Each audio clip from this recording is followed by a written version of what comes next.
Okay, so today, once and for all, we're going to put a stop to all this slicing nonsense. And I shouldn't really say that as a golf coach because it probably keeps me in a job, but this ball that's curving to the right, with all the information out there right now, you'd think people would pretty much have a good grasp of why it's slicing and what they're doing that's causing it. So I'm going to give you my ultimate stop a slice in 5 seconds exercise, and this will work. So if you're struggling with a slice, just try this and stop slicing it. Let's get you in some better shots. Firstly, what we want you to do, get yourself a little bit of blue tack and a pen. Do a little close up there, you can see what we've done, just so you can see what the club face is doing. So here's why you're slicing it.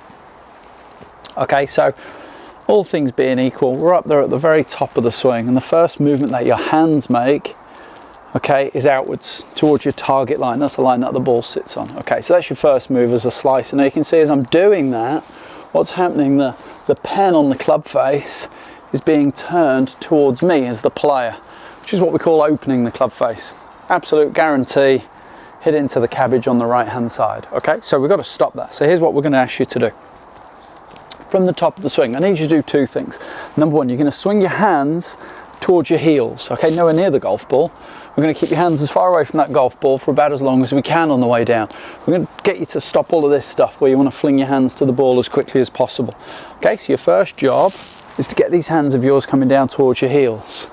Second bit is you're going to get that club face, and as soon as you start swinging your hands to your heels, you're going to take the club face, you're going to turn that club face away from your target as soon as you start down. Okay, once again, hands are going to go to your heels.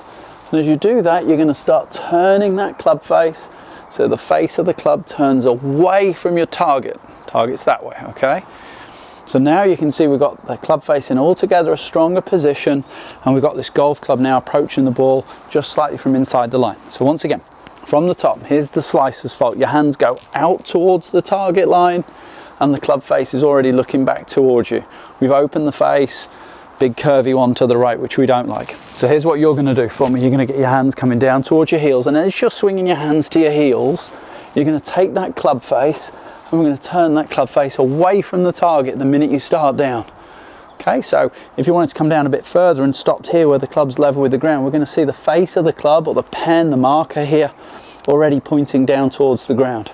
So let's take that off there a second, but do that, it'll take you 2 seconds, just a bit of blue tack and a pen on a club face. You can work on that at home in the mirror. So again, this is what we're avoiding, hands coming out, club face pointing back towards me. We don't want that. We want to see your hands coming down towards your heels, and as you're doing that, that club face starts turning away from that target, which is obviously behind me here. Let's have a little go. We'll just whip one down there for you. Just a nice easy one just to get that club moving, but I can really feel my hands staying down towards the heels. We've got to avoid this feeling of the hands coming out towards the target line. So guarantee, stop your slicing in 30 seconds, swing your hands to your heels and get that club face turning away from the target the minute you start that downswing.